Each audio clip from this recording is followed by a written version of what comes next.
Hello बच्चों। पिछली video में हम लोगों ने इलेक्ट्रिक करंट के बारे में पढ़ा, करंट डेंसिटी के बारे में पढ़ा। आज हम लोग पढ़ेंगे कंडक्टर के अंदर जो करंट फ्लो होती है वो कैसे होती है, यानी उसके इलेक्ट्रॉनिक मॉडल थ्योरी क्या है उस चीज़ को समझेंगे। उसमें कुछ टर्म्स आते हैं, उन टर्म्स को समझेंगे। तो इलेक्ट्रिक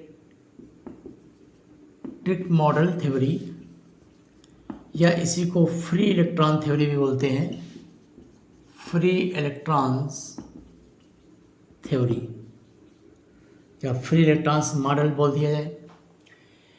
देखिए, किसी भी कंडक्टर के अंदर फ्री इलेक्ट्रॉन्स क्या होते हैं?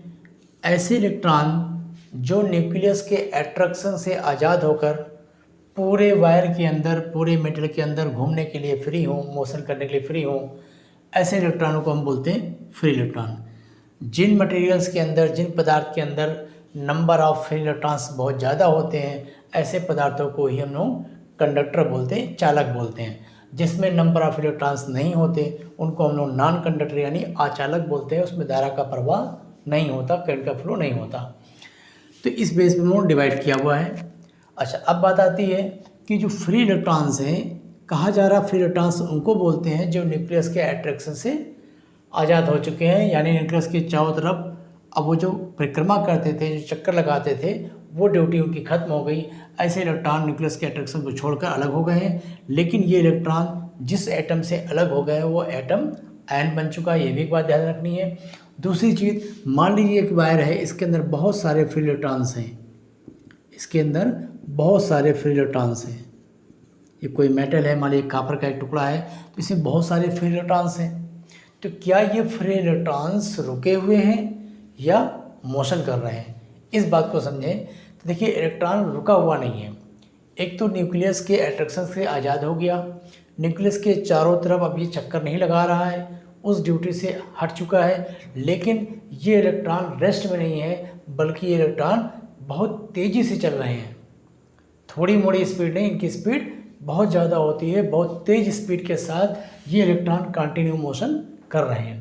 अब बात आती है, जब इलेक्ट्रॉन कंटिन्यू मोशन कर रहे हैं, इलेक्ट्रॉन मूव कर रहा है, मोशन कर रहा है, यानी चार्ज मोशन कर रहा है, और चार्ज मोशन कर रहा है तो करंट होनी चाहिए, यानी इस वायर कापर के वायर को हम टच करें तो हमको करंट लगना चाहिए, जबकि प्रैक्टिकली ऐसा नहीं होता। तो इसका रीज़न ये है कि यहाँ पे जो भी इलेक्ट्रॉन मूव कर रहे हैं, एक तो किस वजह से मूव कर रहे हैं, मूव करने के लिए एनर्जी कहाँ से मिल रही है?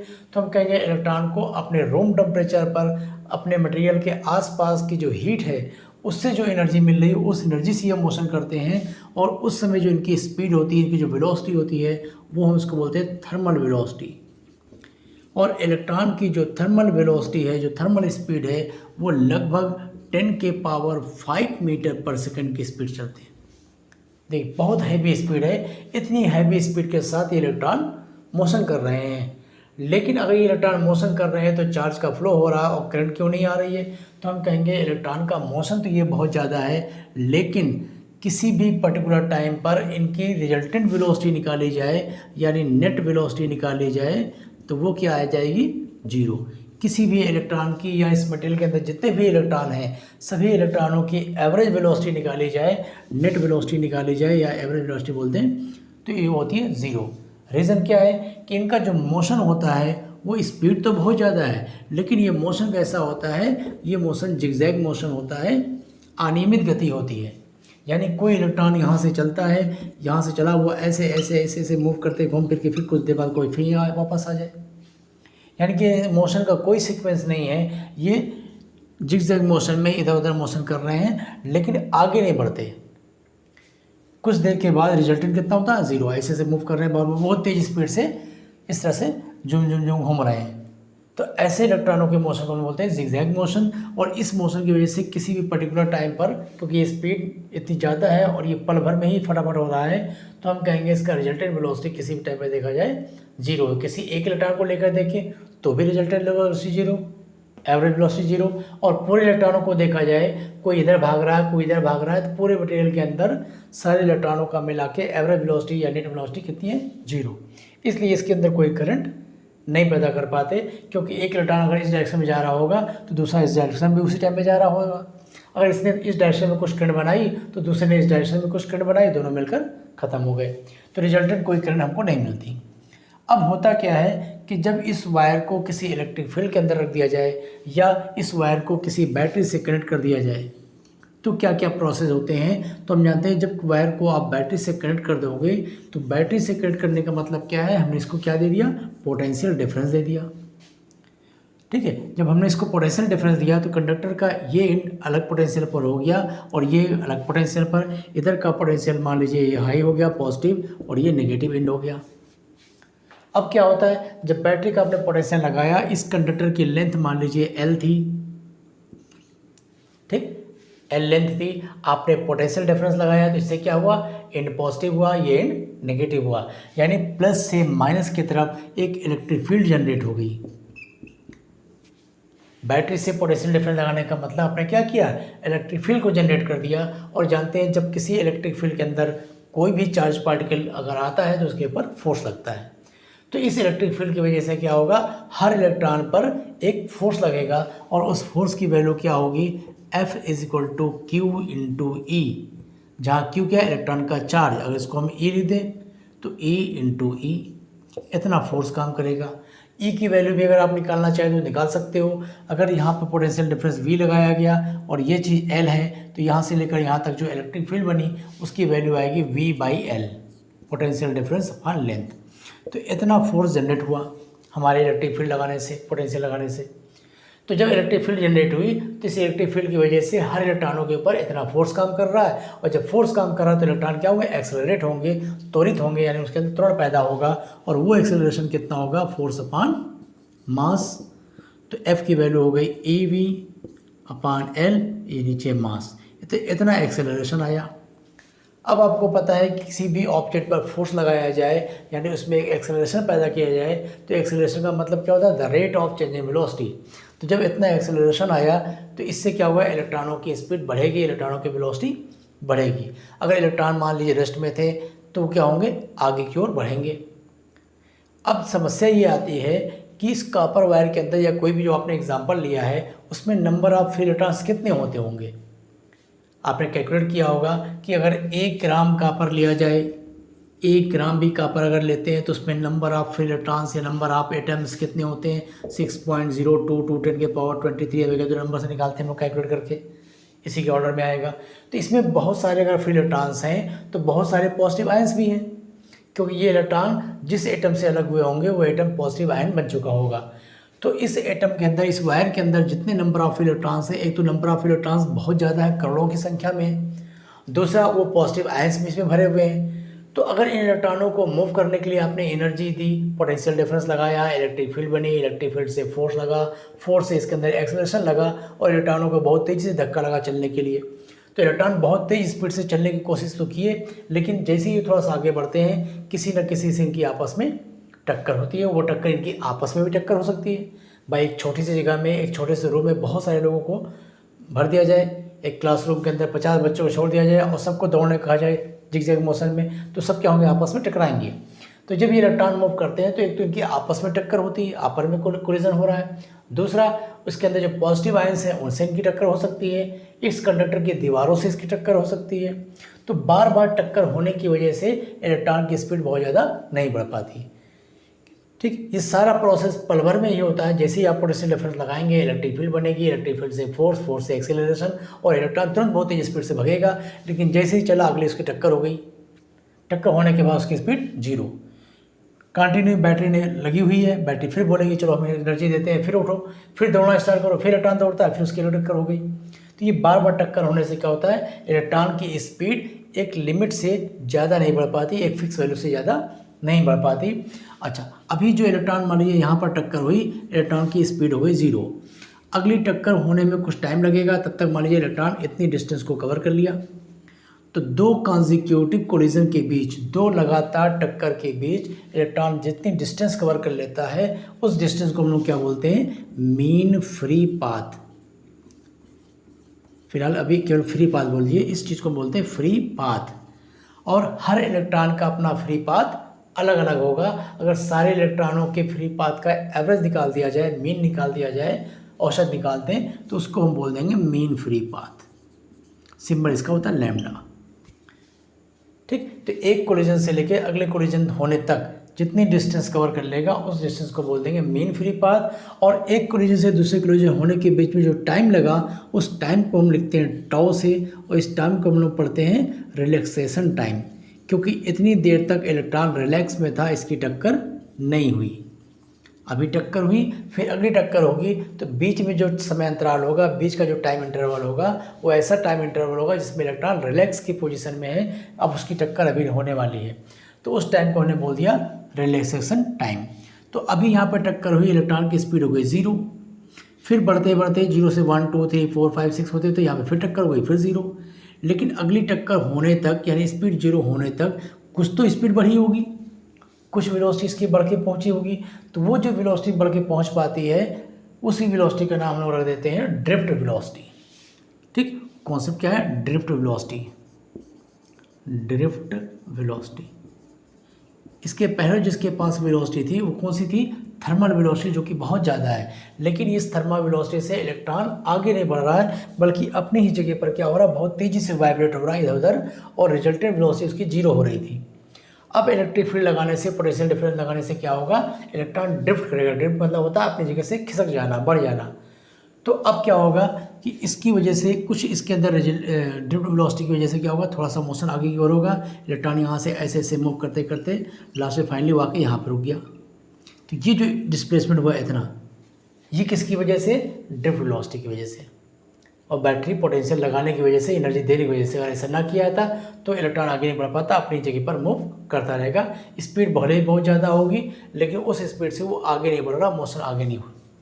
अब क्या हो रहा है? पोटेंशियल डिफरेंस लगाने से, एक्सेलरेशन लगने की वजह से क्या हुआ, इलेक्ट्रॉन की स्पीड बढ़ी, लेकिन कंटिन्यू स्पीड कंटिन्यू लगातार नहीं बढ़ पाती, क्योंकि बार बार कोलिजन हो रहा है। कोलिजन होने से इसकी स्पीड एक डिफिनिट वैल्यू तक ही बढ़ पाती है। उस डिफिनिट वैल्यू को ही बोल देते हैं इलेक्ट्रॉनों की ड्रिफ्ट वेलोसिटी। और इसको अगर आप निकालना चाहें तो कैसे निकाल सकते हैं? देखिए, कैलकुलेशन तो बहुत लंबा सा होता है, प्रूविंग बहुत ज़्यादा उतना आपको नहीं समझना है, वो बोर्ड लेवल के हिसाब से हो जाएगा।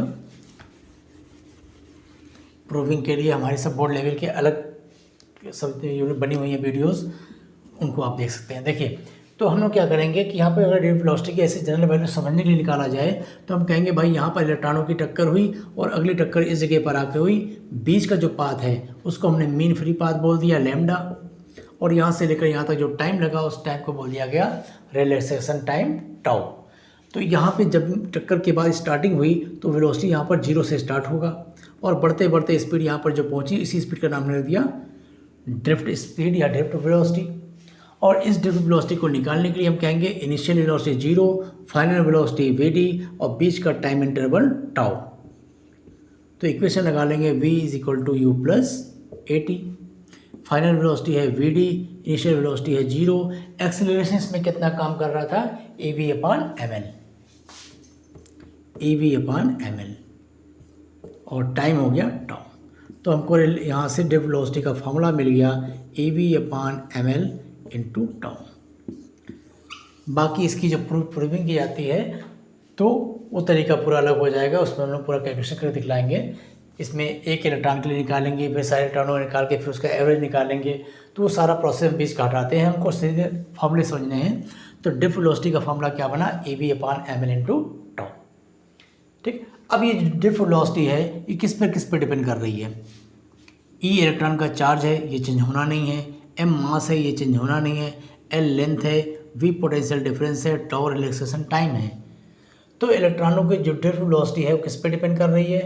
तो हम लोग कहेंगे इलेक्ट्रॉनों की जो ड्रिफ्ट वेलोसिटी है ये एक्चुअल में टेम्परेचर के हिसाब से अगर देखा जाए तो टेम्परेचर अगर इंक्रीज़ करता है, टेम्परेचर अगर इंक्रीज़ करेगा तो जो रिलैक्सेशन टाइम है वो क्या होगा, बढ़ेगा। भाई टेम्परेचर आप बढ़ाएंगे तो इसको एनर्जी मिलेगी, एनर्जी मिलने से इलेक्ट्रॉन और तेज़ मोशन करेंगे। जब तेज़ मोशन करेंगे तो इलेक्ट्रॉनों की जो टक्कर है आप क्या होगी, जल्दी जल्दी टक्कर होगी, यानी रिलैक्सेशन टाइम जो होगा वो चेंज हो जाएगा। अब रिलैक्सेशन टाइम कम हो गया तो उससे क्या होगा, ड्रिफ्ट वेलोसिटी भी कम हो जाएगी। तो टेम्परेचर जब इंक्रीज़ करता है तो ड्रिफ्ट वेलोसिटी भी हमारी चेंज हो जाएगी। टेम्परेचर चेंज कर देंगे, ड्रिफ्ट वेलोसिटी चेंज हो जाएगी। अच्छा, दूसरी चीज़ कि जो ड्रिफ्ट वेलोसिटी है इसको हम समझ गए। अब बात आती है इसके अंदर जो करंट फ्लो हो रही है। मान लीजिए पोटेंशियल डिफरेंस लगाने की वजह से अब क्या हुआ, अभी तक इलेक्ट्रॉनों पे कोई फोर्स नहीं था, वो अपनी मर्जी से इधर उधर मोशन कर रहे थे। बैटरी का पोटेंशियल लगाने के बाद क्या हुआ, कंडक्टर के अंदर सारे इलेक्ट्रॉनों पर एक साथ एक ही डायरेक्शन में फोर्स काम करने लगा, जिससे क्या होगा, सारे इलेक्ट्रॉन एक साथ एक ही डायरेक्शन में मूव करने लगेंगे। तो पूरा चार्ज का जो ग्रुप चलेगा झुंड बनाकर, इसी को हम बोल देंगे इलेक्ट्रिक करंट। अब कैसे हो रहा था, तो बैटरी का प्लस पॉइंट ये था, ये प्लस इंड था हमारा, ये माइनस इंड था। इलेक्ट्रिक फील्ड इधर जनरेट हुई थी, और हम जानते हैं इलेक्ट्रिक फील्ड जब इधर है तो इलेक्ट्रॉनों पे फोर्स किधर लगेगा, अपोजिट डायरेक्शन में, यानी इलेक्ट्रॉन इस डायरेक्शन में मोशन करेंगे। और जब इलेक्ट्रॉन इस डायरेक्शन में मोशन करेंगे तो करंट की डायरेक्शन क्या ली जाएगी, करंट की डायरेक्शन इलेक्ट्रॉन के चलने के अपोजिट डायरेक्शन में ली जाती है। यानी इस वायर के अंदर जो करंट है वो ऐसे चल रही है, ऐसे जाके इधर से आएगी, फिर इधर से करंट का फ्लो ऐसे हो जाएगा क्लॉकवाइज। अच्छा, दूसरी चीज़ क्या है कि अगर ये कंडक्टर था, जब चार्ज फ्लो होने लगे तो अगर मान लो इस कंडक्टर की यहाँ पे कोई एरिया ऑफ क्रॉस सेक्शन लिया जाए, इस एरिया ऑफ क्रॉस सेक्शन में जितने भी इलेक्ट्रॉन्स हैं, ठीक, वो किस स्पीड से चल रहे थे इस पूरे कंडक्टर के अंदर, हमने माना वीडी स्पीड से चल रहे थे। ड्रिफ्ट वेलोसिटी, इस वेलोसिटी से इलेक्ट्रॉन मूव कर रहे हैं, ठीक। अगर एक स्मॉल इंटरवल ऑफ टाइम लिया जाए dt, और उस dt टाइम के अंदर इस एरिया ऑफ क्रॉस सेक्शन में जितने भी इलेक्ट्रॉन हैं वो इसी vd स्पीड से आगे बढ़ गए, और मान लीजिए यहाँ पर पहुँचे, इस एरिया ऑफ क्रॉस सेक्शन में आ गए, तो अगर dt टाइम इंटरवल में यहाँ पर जो इस एरिया ऑफ क्रॉस सेक्शन में जितने भी इलेक्ट्रॉन हैं ये मूव करके अगर यहाँ तक आ गए, ठीक, dt टाइम के अंदर ये सारे के सारे इलेक्ट्रॉन मूव करके यहाँ तक आ गए, इस एरिया ऑफ क्रॉस सेक्शन पे टच करने लगे। तो अगर आपको ये निकालना हो कि dt टाइम इंटरवल में इस एरिया ऑफ क्रॉस सेक्शन से जो इलेक्ट्रॉन्स पास हुए हैं, ठीक है, जो इलेक्ट्रॉन पास हुए हैं वो इलेक्ट्रॉन कितने हैं, या इस एरिया ऑफ क्रॉस सेक्शन से कितने चार्ज पास हुए हैं, तो अगर उसको आप निकालना चाहेंगे तो charge passed through area of cross section, area of cross section, मान लीजिए इसकी वैल्यू ए ले लिया जाए, area of cross section A in dt time interval, एक small interval of time dt के अंदर इसमें से एरिया ऑफ क्रॉस सेक्शन से कितने चार्ज यहाँ पर पास हुए, उस चार्ज को निकालना चाहते हैं तो कितना आ जाएगा, कितने चार्ज पास हुए। तो देखिए ध्यान से कि जो इलेक्ट्रॉन यहाँ से पास हुआ होगा और dt टाइम के अंदर मान लीजिए उसने vd डिस्टेंस को कवर कर लिया vd स्पीड के साथ, तो vd स्पीड करने के बाद वो यहाँ तक आई है, यानी इतनी दूर में जो भी इलेक्ट्रॉन भरे हुए हैं यही इलेक्ट्रॉन हम निकाल लें, ठीक है। ध्यान समझिएगा कि एरिया ऑफ क्रॉस सेक्शन ए से dt टाइम के अंदर जो इलेक्ट्रॉन पास हुए मान लीजिए वो यहाँ तक आ चुके हैं, तो इस एरिया क्रॉस सेक्शन से dt टाइम में कितना चार्ज फ्लो हुआ, कितना चार्ज इससे पास हुआ निकालना हो तो कहेंगे जो चार्ज यहाँ से पास हुए वही ये चार्ज तो पूरे भरे हुए हैं, ये जितने चार्ज भरे हुए हैं वो सब यहीं से पास होके आए हैं, तो ये चार्ज कितने होंगे।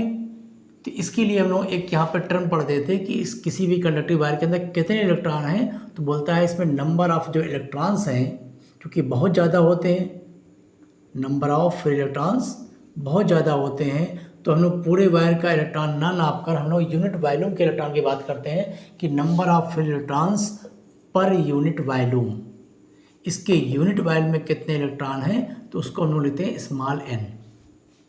तो अगर यूनिट वॉल्यूम में इलेक्ट्रॉन n है तो इतने वॉल्यूम में कितने इलेक्ट्रॉन होंगे वो हम पता लगा लें। तो इस एरिया ऑफ क्रॉस सेक्शन से dt टाइम के अंदर कितना चार्ज पास हो गया उस चार्ज को निकालना है, तो हम लिखेंगे नंबर ऑफ इलेक्ट्रॉन्स जो इससे पास हुए हैं इनटू इलेक्ट्रॉन का चार्ज। कितने नंबर ऑफ इलेक्ट्रॉन पास हुए हैं तो कहेंगे जितने इलेक्ट्रॉन ये भरे हुए यही सारे इलेक्ट्रॉन हैं, और इन इलेक्ट्रॉनों का नंबर हम कैसे पता करेंगे, इलेक्ट्रॉनों की संख्या कैसे पता करेंगे, तो हम कहेंगे ये पूरा वॉल्यूम निकाल लीजिए। अगर ये पूरा वॉल्यूम कितना है तो वॉल्यूम हो जाएगा लेंथ इंटू विड्थ, लेंथ नहीं मालूम क्या लेंगे एरिया, 3D फिगर है तो एरिया इंटू लेंथ, तो एरिया इसकी हो गई a और लेंथ हो गई vd, ये हो गया volume.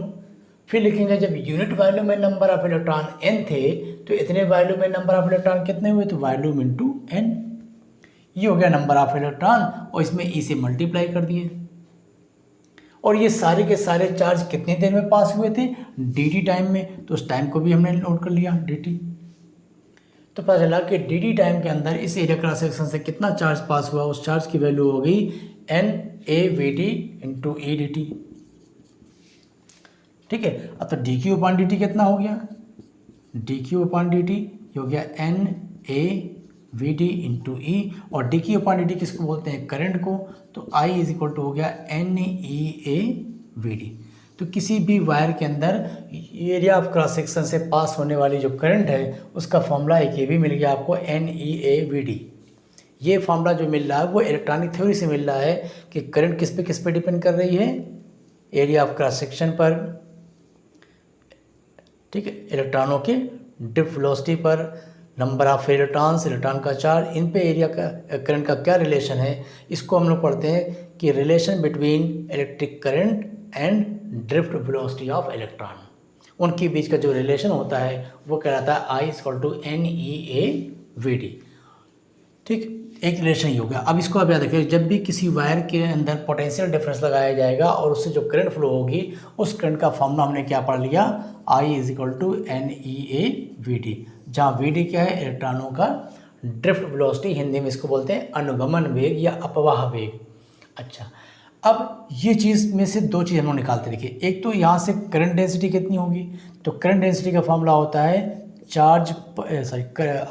Current per unit area. तो अगर करंट की वैल्यू आपने NEAVD निकाली है तो यहाँ से I/A कर लेंगे तो हो जाएगा NEVD। तो करंट डेंसिटी और ड्रिफ्ट वेलोसिटी के बीच रिलेशन ये आ गया, J इक्वल टू NEVD।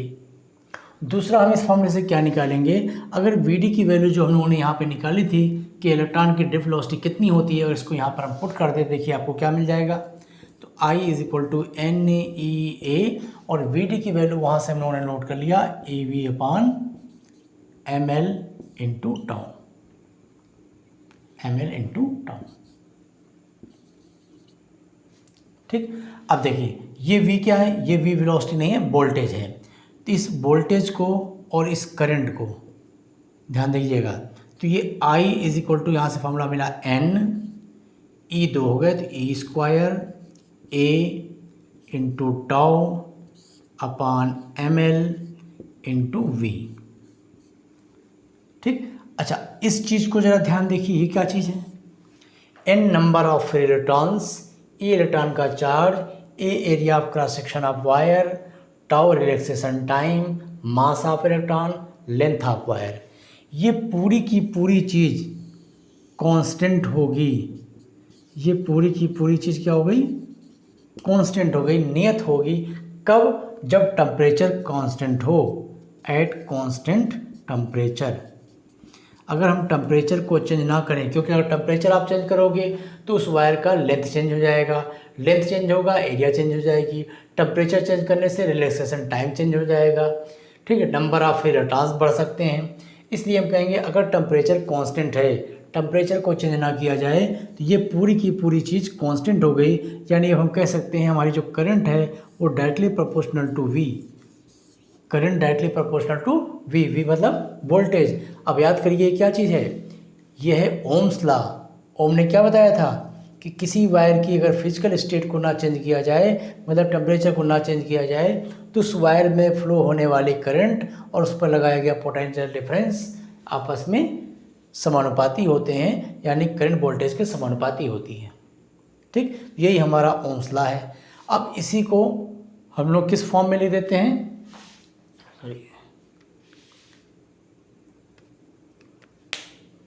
अब इसी को देखिए हम लोग इस तरह से लिखा जाए,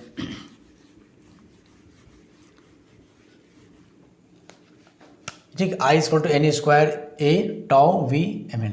अब V अपान I की वैल्यू यहाँ से निकालिए, V अपान I, तो V इस I को नीचे किया गया, ml इधर चला गया, तो V upon I ml upon NE square A into tau.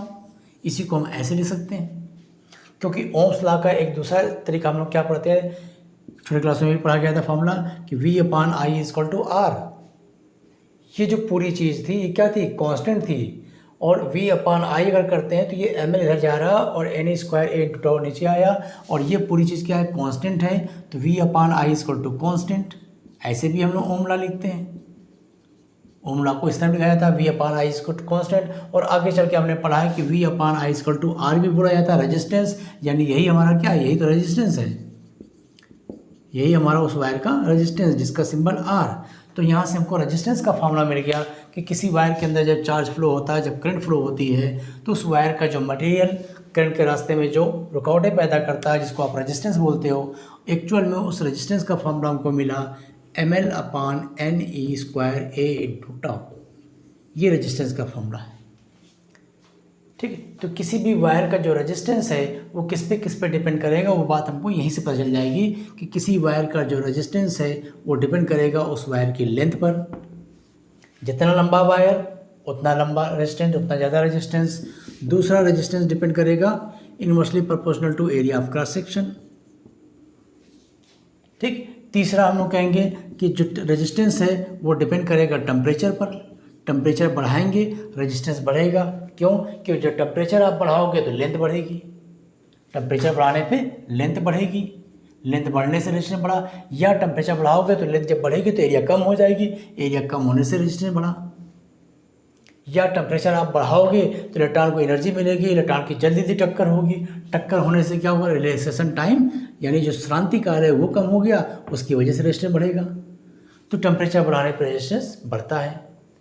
Length से डिपेंड हो गया, एरिया पे डिपेंड हो गया और टेम्परेचर पर। इसके अलावा चौथी चीज़ आती है कि किसी भी वायर का जो रेजिस्टेंस है वो अलग अलग मटेरियल के लिए अलग अलग होता है। ठीक है, तो हर पदार्थ के लिए इसका मान अलग अलग। लेकिन एक ही पदार्थ के वायर में बात की जाए तो हम कहेंगे लेंथ चेंज कर दोगे रेजिस्टेंस चेंज हो जाएगा, एरिया चेंज करेंगे रेजिस्टेंस चेंज हो जाएगा, टेम्परेचर चेंज करेंगे रेजिस्टेंस चेंज हो जाएगा। तो हमने देखा ड्रिफ्ट वेलोसिटी क्या होती है, उस ड्रिफ्ट वेलोसिटी का फॉर्मूला क्या हुआ, ड्रिफ्ट वेलोसिटी और करंट के बीच क्या रिलेशन है, करंट डेंसिटी और ड्रिफ्ट वेलोसिटी के बीच क्या रिलेशन है, और ओम्स लॉ को हमने समझने की कोशिश की। इस प्रूविंग से हमें कोई मतलब नहीं, बस हमें ये फॉर्मूला याद करना पड़ेगा कि जो रेजिस्टेंस का फॉर्मूला होता है वो होता है ml अपान एन ई स्क्वायर ए इंटू टाउ। बाकी प्रूविंग बोर्ड लेवल में पूछी जाती है बोर्ड के हिसाब से। तो ये रेजिस्टेंस का हमको फॉर्मूला मिला। अब यहाँ से जब हमने ये 3 पॉइंट निकाले तो इन्हीं के ऊपर हमको क्वेश्चन करने को आता है।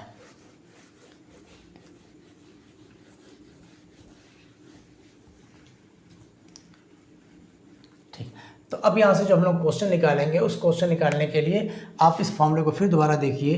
किसी वायर का जो रेजिस्टेंस है, पहला हमने पढ़ा उसके लेंथ के डायरेक्टली प्रोपोर्शनल, दूसरा हमने पढ़ा कि जो रेजिस्टेंस है उसकी एरिया ऑफ क्रॉस सेक्शन के इन्वर्सली प्रोपोर्शनल।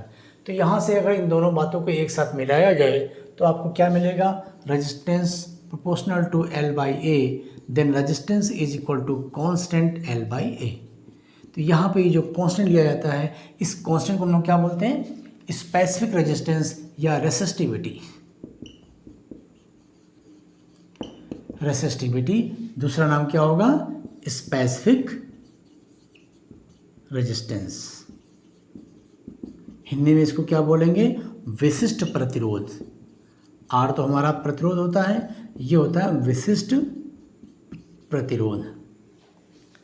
तो किसी वायर का जो रेजिस्टेंस है, जो प्रतिरोध है, तो वो हमारा किस पर डिपेंड कर रहा था, लेंथ पर, एरिया पर, टेम्परेचर पर। अभी फिलहाल हम लोग केवल लेंथ और एरिया की बात कर रहे हैं। तो लेंथ एरिया पे जो डिपेंड कर रहा है उसके बेस पे हम लोगों ने क्या चीज़ निकाला, एक चीज़ निकाला रेसिस्टिविटी।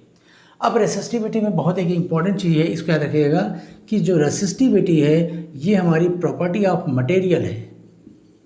प्रॉपर्टी ऑफ मटेरियल, ये पदार्थ का गुण है। जब तक मटेरियल नहीं चेंज होगा इसकी वैल्यू नहीं चेंज होगी।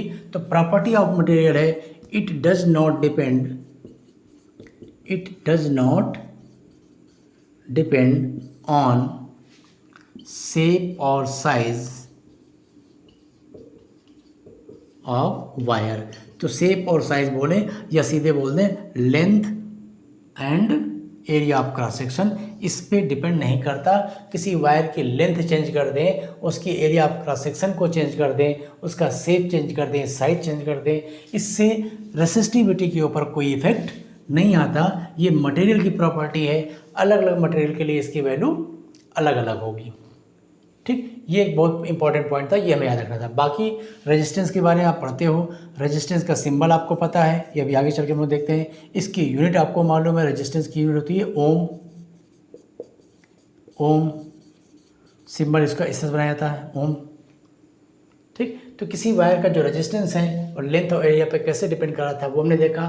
लेंथ को चेंज करेंगे रेजिस्टेंस चेंज होगा, एरिया चेंज करेंगे रेजिस्टेंस चेंज होगा, लेकिन लेंथ और एरिया को चेंज करने से रेसिस्टिविटी पे कोई इफेक्ट नहीं आएगा। इस बात को हमको ध्यान रखना है। अच्छा, इसके बाद रेसिस्टिविटी जो होती है, किसी भी वायर की रेसिस्टिविटी बहुत हाई है, इसका ये मतलब हुआ कि उसकी जो कंडक्टिविटी है वो कम होगी, क्योंकि रेसिस्टिविटी यानी रेजिस्टेंस जो है रुकावट को हम लोग बोल रहे हैं। किसी वायर के अंदर जितनी रेसिस्टिविटी ज़्यादा है मतलब वो करंट के रास्ते में उतनी ज़्यादा रुकावटें पैदा कर रहा है, चार्ज को फ्लो होने में उतनी ही दिक्कत हो रही है, चार्ज अच्छे से फ्लो नहीं हो रहा है। ठीक है, अगर रेसिस्टिविटी हाई तो कंडक्टिविटी कम, यानी कंडक्शन नहीं हो रहा, चार्ज फ्लो नहीं हो रहा है। और जिसकी कंडक्टिविटी बहुत हाई तो उसकी रेसिस्टिविटी बहुत कम, यानी कंडक्टिविटी और रेसिस्टिविटी ये दोनों आपस में रेसिप्रोकल हो गए। तो यहाँ से हम लोग कहेंगे जो रेजिस्टेंस है, इस रेजिस्टेंस का जो रेसिप्रोकल होता है उसको बोलते हैं कंडक्टिविटी। तो दो टर्म यहाँ से हमको और मिलेंगे कि कंडक्टिविटी किसे बोलते हैं। कंडक्टिविटी सिंबल मारिए, हमने इसका सी लिख दिया। तो conductivity is equal to reciprocal of resistance. Resistance का जो उल्टा है यानी 1/r को हम बोल देते हैं कंडक्टिविटी।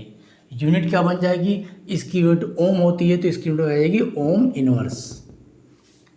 इसी तरह से जब रेजिस्टेंस का रेसिप्रोकल कंडक्टिविटी कहलाता है तो इसी तरह से हम कहेंगे कि जो स्पेसिफिक रेजिस्टेंस है, स्पेसिफिक रेजिस्टेंस या रेसिस्टिविटी आप इसको बोल रहे हो, तो इसका जो रेसिप्रोकल होगा वो कहलाएगा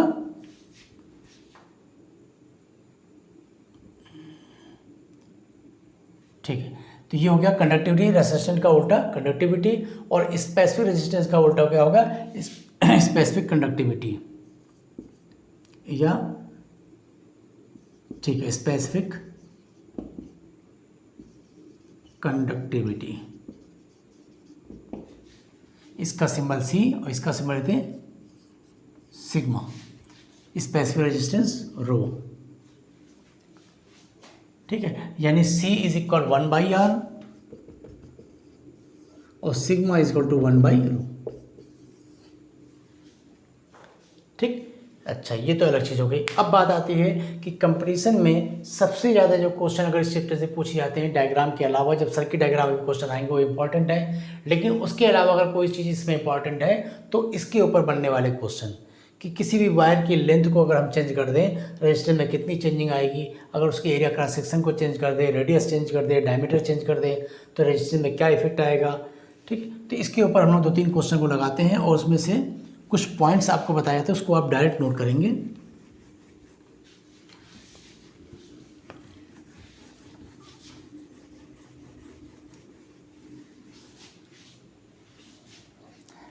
चलिए देखते हैं। अगर मान लीजिए हमारे पास एक ये कंडक्टिंग वायर है,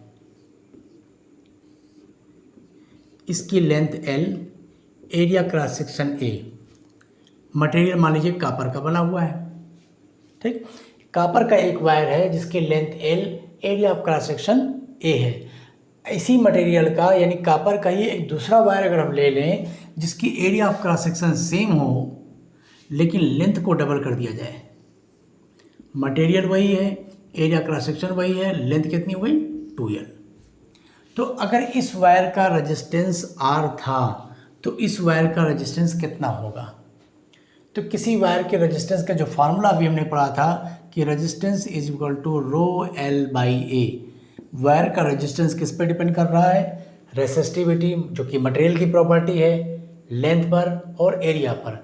तो हमने देखा कि इन दोनों वायर में कंपेयर किया, ये 2 वायर वाले क्वेश्चन हैं, ये दोनों वायर अलग अलग लिए जा रहे हैं। अभी किसी एक ही वायर को जब स्ट्रेच करेंगे वो केसेस अलग होंगे। तो ये जो वायर हमारा 2 था, एक की लेंथ L, मटेरियल देखिए सेम कापर, यहाँ लिखा मटेरियल सेम, यानी स्पेसिफिक रेसिस्टिविटी में कोई चेंजिंग नहीं। एरिया ऑफ क्रॉस सेक्शन आपने पहले बता रखा सेम, इसमें कोई चेंजिंग नहीं। लेंथ की बात आ रही है कि इसकी लेंथ L है, इसकी लेंथ 2L है। तो लेंथ के साथ इसका क्या रिलेशन है, रेजिस्टेंस का लेंथ के साथ डायरेक्टली प्रोपोर्शनल है। अगर वायर की लेंथ आपने डबल कर दी तो रेजिस्टेंस भी डबल हो जाएगा। तो ये तो बहुत सिंपल सा क्वेश्चन था कि अगर इसका रेजिस्टेंस R है तो इसका रेजिस्टेंस हो गया 2R। ये बात समझ में आ गई। यहाँ पे क्या चेंज हो रहा था, लेंथ चेंज हो रही थी। अच्छा दूसरी चीज़ देखा जाए कि अगर हमारे पास इस वायर को हमने चेंज किया, इसकी जगह पर हमने सेम लेंथ का लेकिन इससे डबल एरिया के वायर लिया, लेंथ सेम है, मटेरियल वही, एरिया हो गई 2a। अब क्या होगा, अगर इसका रेजिस्टेंस R है तो इसका कितना हुआ, तो फिर चीज़ देखिए, मटेरियल नहीं चेंज हुआ, रेसिस्टिविटी नहीं चेंज हुई, लेंथ नहीं चेंज हुआ, लेंथ नहीं चेंज हुआ। अब बात आती है एरिया के साथ क्या रिलेशन है, तो एरिया के साथ इन्वर्सली प्रोपोर्शनल है, यानी एरिया अगर डबल हुई तो रेजिस्टेंस हाफ हो गया। तो यहाँ पर रेजिस्टेंस R था तो यहाँ पे हो गया R/2। ठीक, तो ऐसे क्वेश्चन तो बिल्कुल हलवा क्वेश्चन हो रहा है, ये तो बिल्कुल बच्चों वाले क्वेश्चन हो गए। अब बात आती है जब एक वायर को खींचकर उसकी लेंथ को चेंज किया जाए तो क्या इफेक्ट आएगा, इस चीज़ को देखते हैं। ये वायर था L length, area cross section A, resistance का R। हमने इस वायर को खींच दिया, इतना खींचा कि इसकी जो लेंथ है वो पहले से n टाइम्स हो गई। अब इसकी लेंथ हो गई NL। वायर की लेंथ को खींचकर हमने n टाइम्स कर दिया, मटेरियल वही है। अब इसका रेजिस्टेंस आपको बताना है कि यहाँ पर नया रेजिस्टेंस जो आएगा वो कितना आएगा। तो आप कहोगे भाई लेंथ में जो चेंजिंग आपने की वो तो क्वेश्चन में दे रखा है, मटेरियल नहीं चेंज हो रहा यानी स्पेसिफिक रेजिस्टेंस यानी रेसिस्टिविटी नहीं चेंज हो रही है, लेकिन एरिया में क्या चेंजिंग है ये आपको नहीं दिया।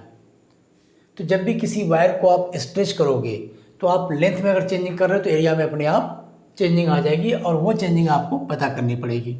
तो ऐसे क्वेश्चन को करने का तरीका क्या है कि जो चीज़ आपको गिवन है पहले आप उसको नोट कर लें।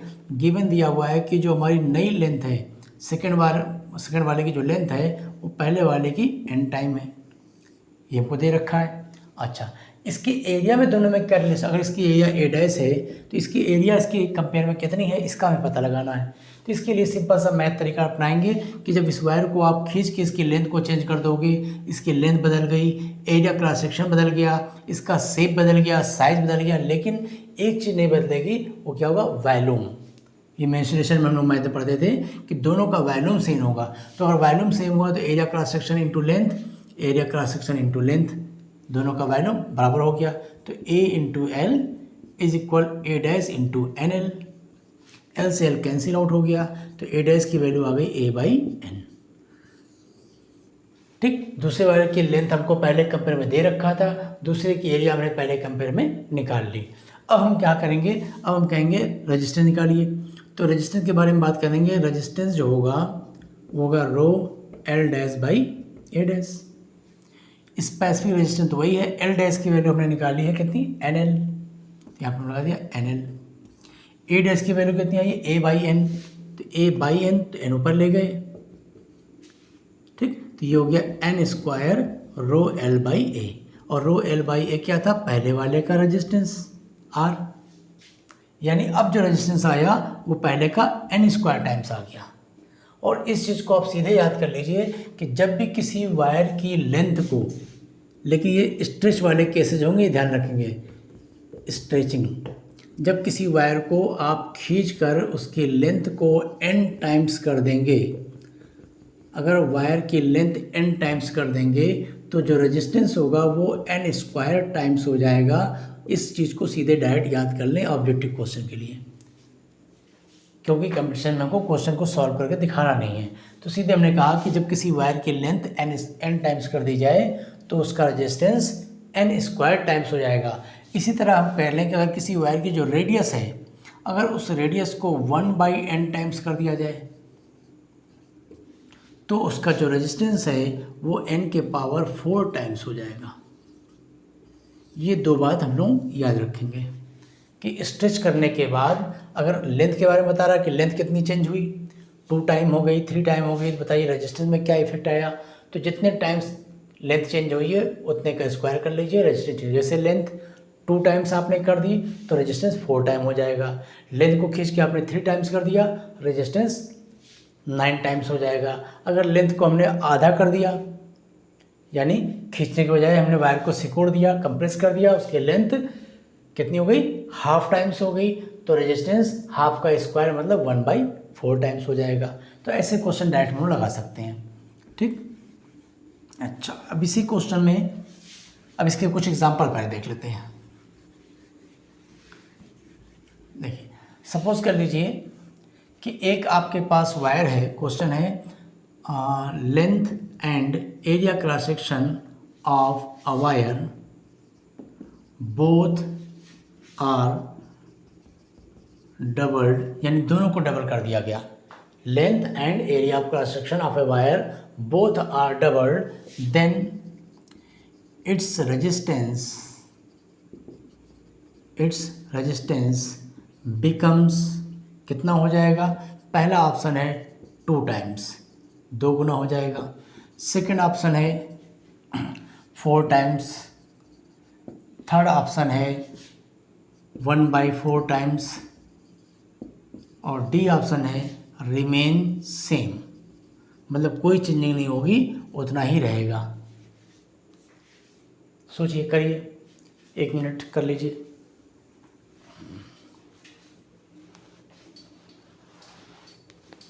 ट्राई करिए. तो क्या करना है क्वेश्चन में कि लेंथ और एरिया दोनों हमने क्या कर दिया? डबल कर दिया. तो रेजिस्टेंस में क्या चेंज करें? तो रेजिस्टेंस लेंथ एरिया पे कैसे डिपेंड करता है? तो रेजिस्टेंस का फॉर्मूला होता है रो एल बाई ए.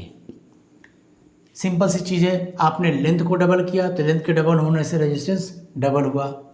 लेकिन आपने एरिया को भी डबल किया और एरिया डबल करने से रेजिस्टेंस क्या होगा? हाफ होगा. उल्टा है. तो देखिए, इसको हम करके देख लेते हैं. लेंथ को, ये मान लीजिए पहले रेजिस्टेंस था, अब नया रेजिस्टेंस कितना हो गया? रो. लेंथ हो गई डबल 2L, एरिया हो गई हाफ A बाई, नहीं सॉरी, एरिया डबल कर रहे हैं 2A. तो 2 से 2 कैंसिल, आर डेज कितना? रो L बाई A, यानी फिर वही चीज़ आ गई, यानी रेजिस्टेंस पर कोई इफेक्ट नहीं आएगा. आंसर आ गया हमारा रिमेन्स सेम. ठीक, सेकंड क्वेश्चन देखते हैं.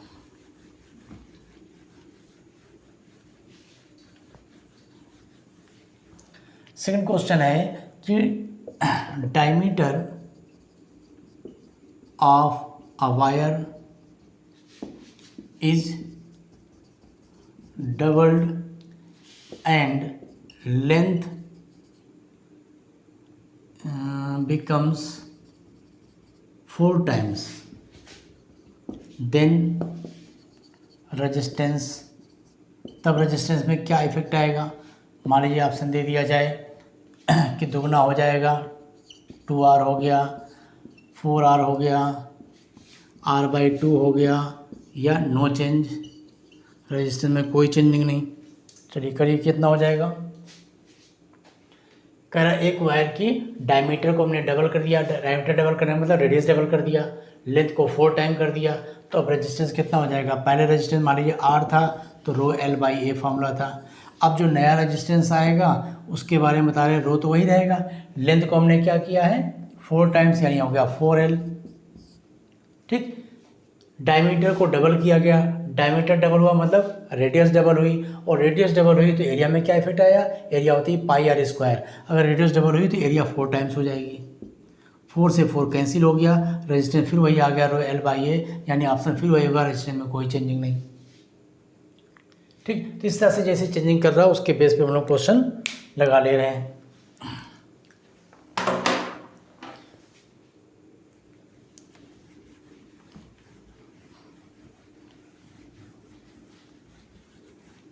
अब इस क्वेश्चन को देखिए, परसेंटेज में क्वेश्चन करते हैं.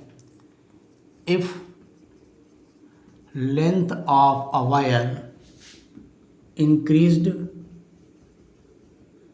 10% बाई स्ट्रेचिंग, एक वायर को खींचकर इसकी लेंथ को हमने 10% इंक्रीज कर दिया, देन न्यू रेजिस्टेंस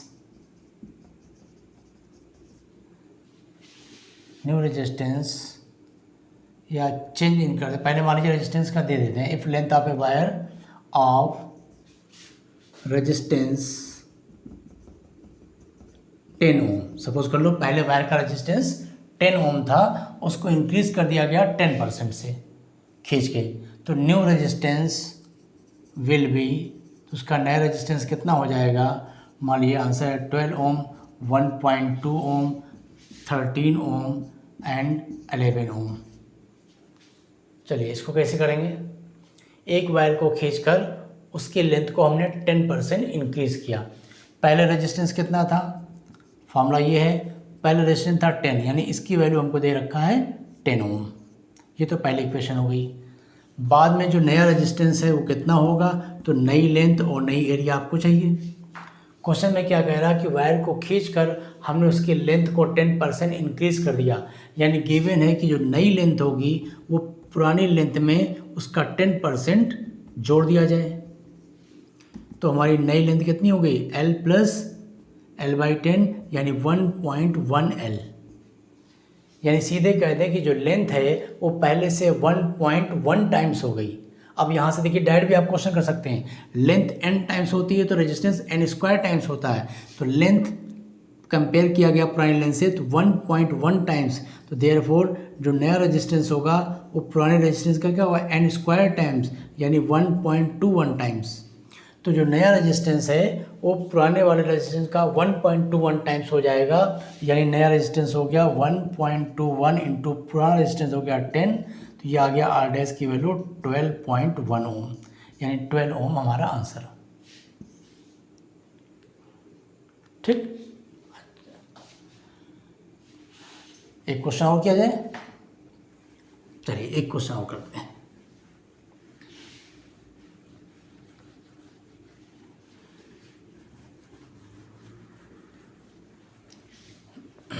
चलिए क्वेश्चन है, if length of a wire is increased 100% by stretching, wire को खींचकर उसके लेंथ को 100% बढ़ा दिया गया, देन परसेंटेज इंक्रीज